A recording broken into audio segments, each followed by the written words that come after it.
Okay. Okay, I've looked through all the comments, I've looked through all the suggestions on the last video, and as a result, great work everyone, by the way. We've made 9 signings going into the new season with Derby. Again, great work everyone, couldn't have done without you. Definitely didn't go off-road and sign a 38-year-old striker on a free for no reason. Not me. Not me. You can tell I'm lying, can't you? Okay, let's talk about it.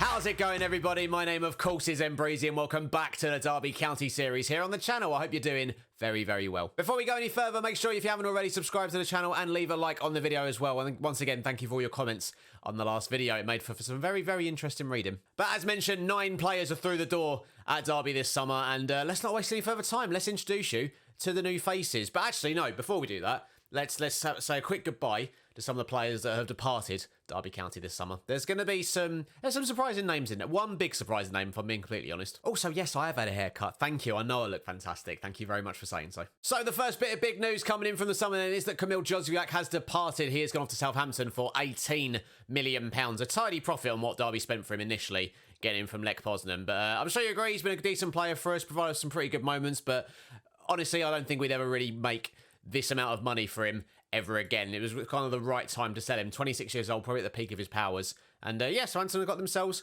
a pretty competent winger. I just felt there were some better options out there, and I definitely feel like we've upgraded in that position. So thank you for everything, Camille, but it was time for a change. The next big departure then is Tom Lawrence. A bit of a sad one, this, because Lawrence is a bit of a hero for Derby County, I think, in recent years, especially this season in real life. It's been absolute bits for them. But it was the right time to move in on. £6 million. He's gone off to Mexico, and that's where he's going to be playing his trade. He had a little decent spell towards the end of last season, but realistically, even with Europa League games this year, was never really going to feature in the team all that much. So he has gone off to Mexico. Enjoy yourself, Tom. You've earned it. Bit of a surprise, this one. Didn't even plan for this, really. It just kind of happened. Lucas Alaza has gone to Norwich for £5 million, just the one season at Derby, which was last season. And despite having a horrendous start to his career in a Derby shirt, he did end up pulling it around towards the end of last season and registering 4 assists and 35, 6.81 average rating overall. To get £5 million for him, make £2 million on what we already spent on him, so a bit of profit there. I'm pretty happy. He's 30 years old, and I think we've got a much better left back in to replace him. So Lucas, again, I mean, he's brilliant at free kicks. I really like Lucas Alaza in FM usually, but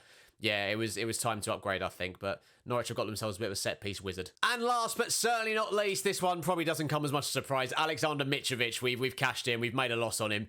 We spent 23.5 million on him, sold him for 15 to Marseille. He never really fit in to what we were trying to do last season. He had a bit of a purple patch sort of second half of the season last year, but that was all we really got out of him. And despite big meaty men being the meta on FM this year, it just didn't really quite work out for Mitrovic. So happy to get him off the wage books, happy to get some sort of money in for him. And yeah, hopefully he has a lovely time in France. Right, we've covered the outs. Let's talk about the exciting part, the ins. So as spoken about in the last episode, Crystal Palace, of course, got relegated last season, and we have poached one of their young stars away. Tyrick Mitchell, the 24-year-old left-back, comes in. And, okay, you're probably looking at this thinking, I thought you said this is an upgrade on Lazo. What are you doing? Look, he's quicker than he is. I think he's a little bit more well-rounded. Okay, he's not as good as he is on set pieces. He's got a little bit more room to develop as well, which is quite important to me. And plus, given that he's English, I think that's quite important going into the Europa League for the homegrown quota. But yeah, 12 million quid is all we spent to get Tyrick Mitchell in. I did try to get Coletta Carr and Joachim Andersen and Ossane Edouard from Crystal Palace.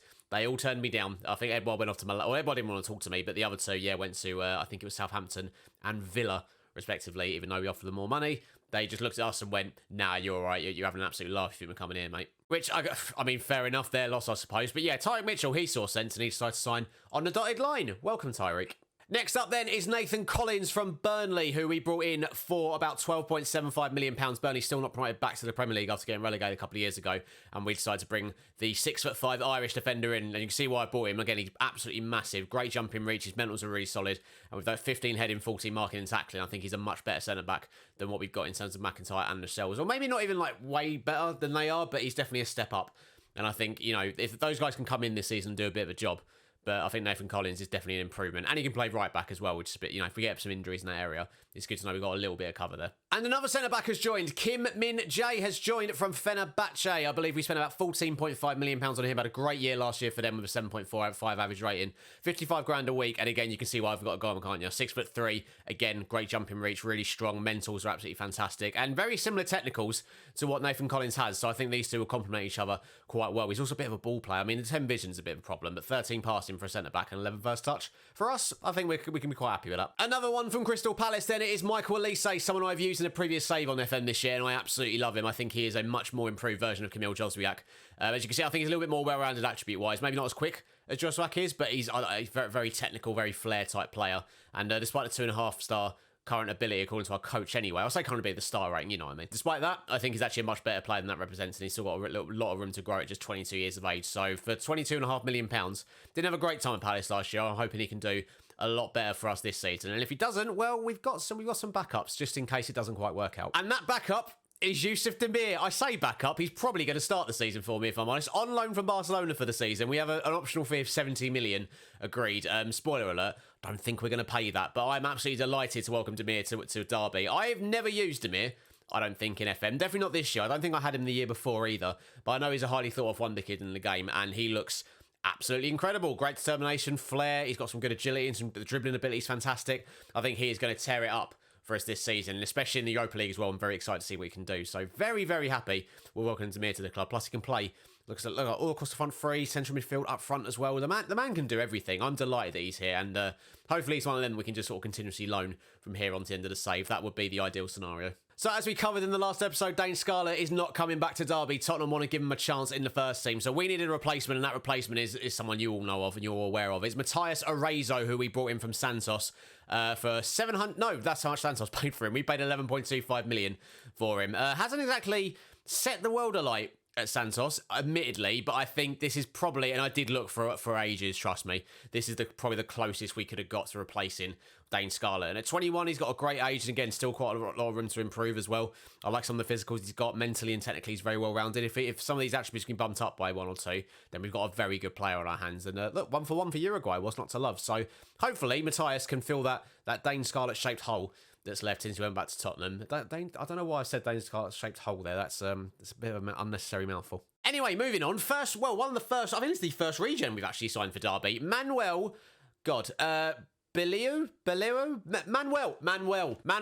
come in from Lens. Is someone we've been looking at since about January last year, and we finally decided to pull the trigger in the summer. We spent £6.5 million on him, which when you actually look at the player we've got, I mean, that's a bit of a bargain. He's got some excellent player traits. His physicals look great, and his technical ability looks fantastic as well. We can play up front or on the left-hand side. I am very, very happy with Manuel being here. And again, for £6.5 million, if worse comes to worse, it doesn't work out, we're almost definitely going to make a profit on him. So, well worth the gun, in my opinion. Just 18, he's got plenty of room to develop.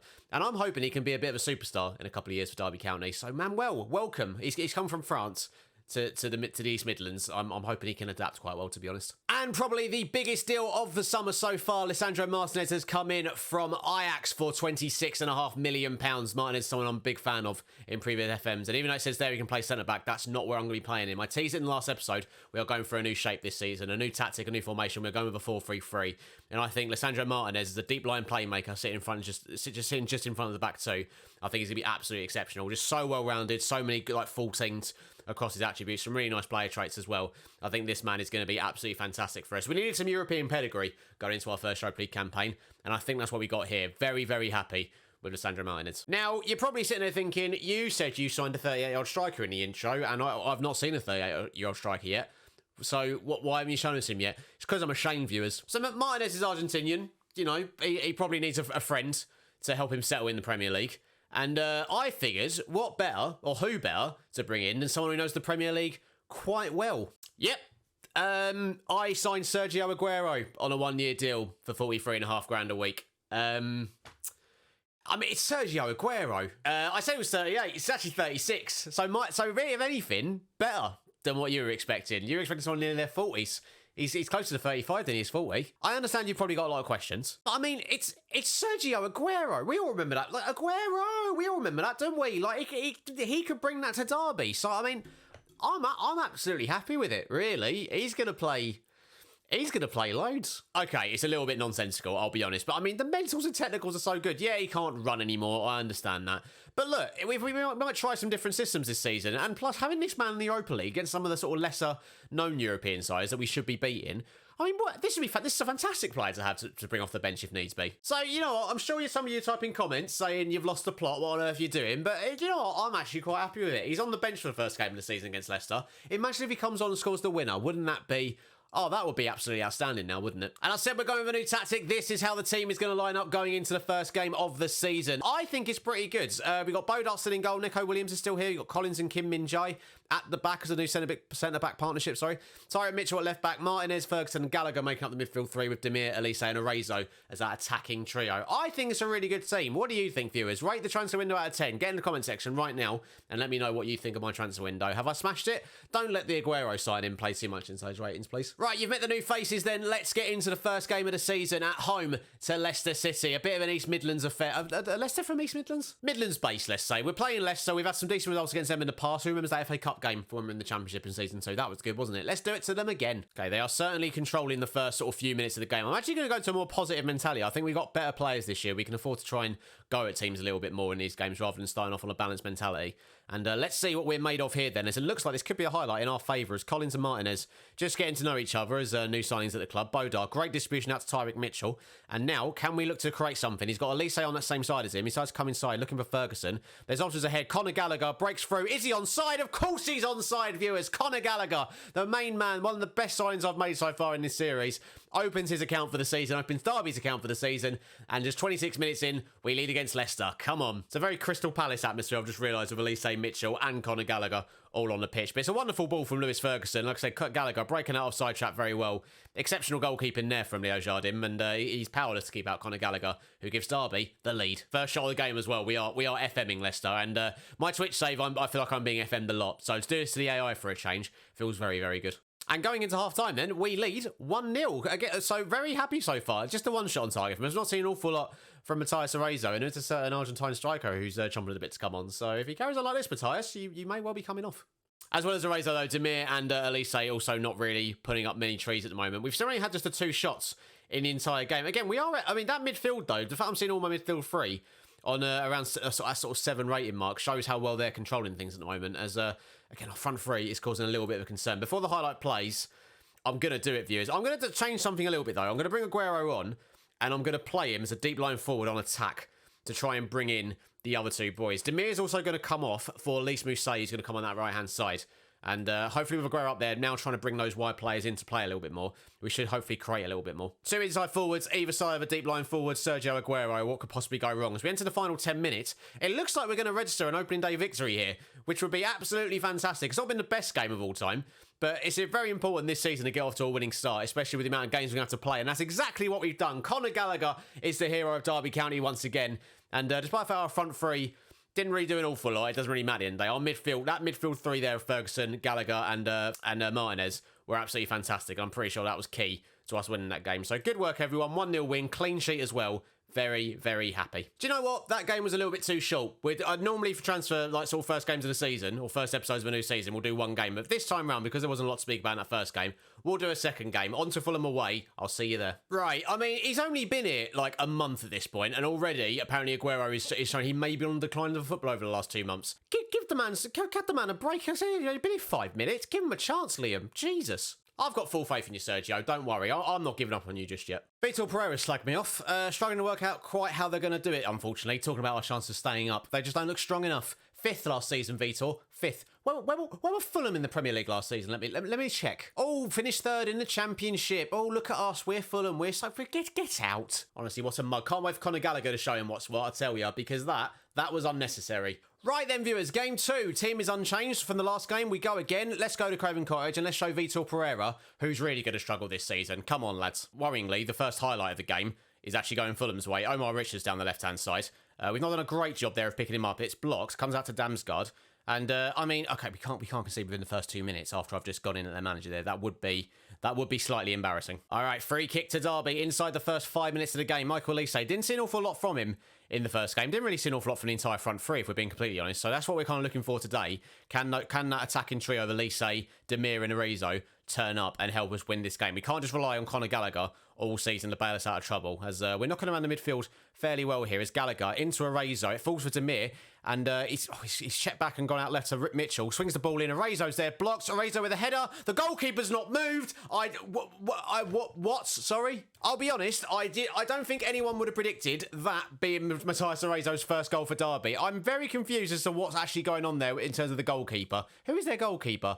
Bender. Right, so no, okay, well, there's 1-0 Derby, Arezzo, not a clue, not a clue what's happened there.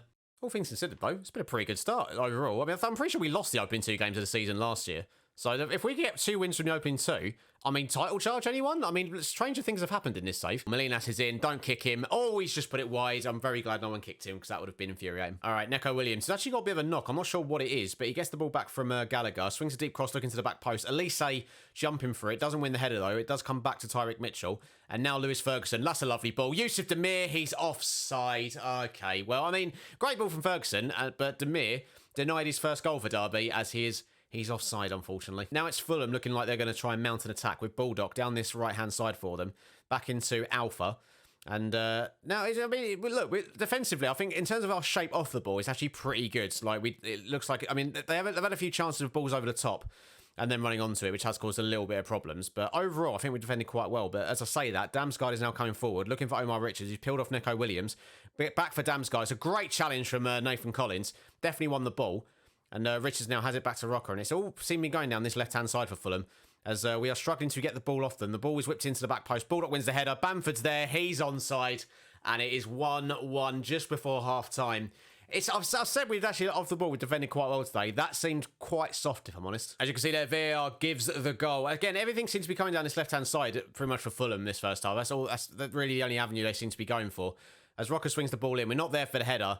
It's just a bit too easy. The fact he wins the header right onto Bamford's foot there, you got to say it's poor defending from us. All right, 1-1 at the break. I'm not going to change anything just yet. I'm going to leave things as they are because I think everyone is actually playing quite well. We spoke about midfield in the last game, though. Martinez and Gallagher this time not having the same impact they did in the previous game against Leicester. So something to keep an eye on, I think. But look, we've seen their goalkeeper's an absolute clown. So maybe we should get shoot on sight on or something because we know he won't actually dive for the ball. As we're back in possession here in the second half. Mitchell looking long for Elise, who's got the better of his defender. He's got away from Mbemedile. Finds Matthias Arezzo. Oh, I thought we'd hit the back of the net. He took it on first time. It just goes past the post.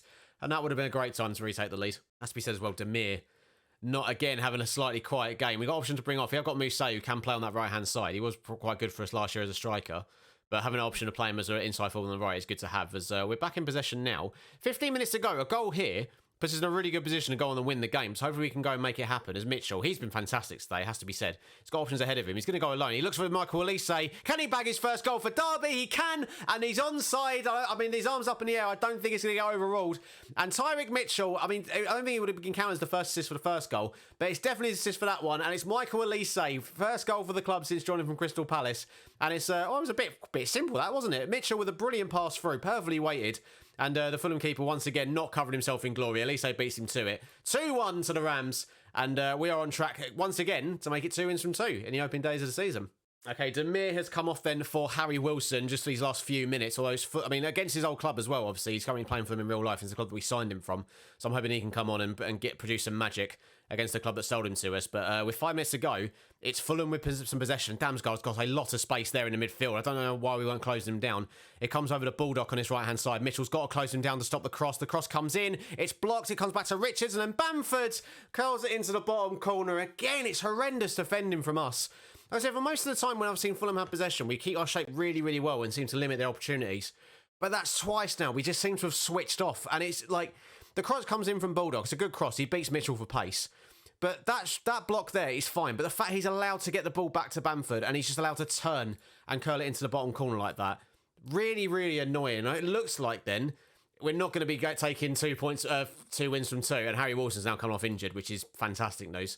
It looks like we're going to be settling on 4 points from opening 2 games, which, to be fair, I think if you'd offered me that at the start of the season, I'd have been happy with that. But it's a 2-2 draw, and I'm annoyed because I feel like it really should have been another win for us, but just 2 moments where we absolutely switched off. So definitely something to look at in terms of the tactic, I think. Maybe we need to play the defensive line a little bit higher, maybe. Not too sure, but definitely something I'm going to keep an eye on over the next couple of games. But all in all, in terms of our start of the season, I am pretty happy. 4 wins from opening 2 games. Annoying to concede 2 goals in this one, but we'll push on and we'll try not to let Leeds slip again like that in future, because I don't want to drop further down the league this year just because of the Europa League. I don't want to digress like from where we were last season. I think if we can push those Europa League spots again this season, then it definitely shows we're on the right track. But that, viewers, is going to bring us to the end of today's episode. Thank you so much for watching. As you can see, Derby County up there currently in 5th, which is right where we left off last season after the first 2 games. I mean, Chelsea are probably going to overtake us, but let's enjoy it whilst we're there. In terms of the next episode then, well, I'm going to actually try and bring you the first games of the Europa League campaign, which I think kick off around September time.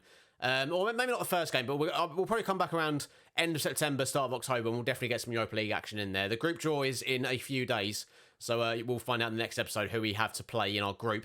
And yeah, we'll come back around this sort of period, and we'll start our first... Well, we'll start our European adventure. I'm very much looking forward to it. I hope you are as well. Until the next one, of course, ladies and gentlemen, thank you so much for watching. And once again, if you haven't already, please subscribe to the channel and leave a like on the video. And also, don't forget, get in the comment section, rate my transfer window out of 10. How do you think we got on? Are you still annoyed about You're probably still annoyed about the Aguero signing, to be honest. But overall, in all seriousness, I think I'm pretty happy with the business we've done. I think there's still room to bring in a couple more players for the deadline in about a week's time. But if we do, of course, bring anyone in, I will update you in the next episode. Until that then, ladies and gentlemen, look after yourselves, and I will see you for the next instalment of the Derby County series. I've been Breezy, and I'll see you later. Bye-bye.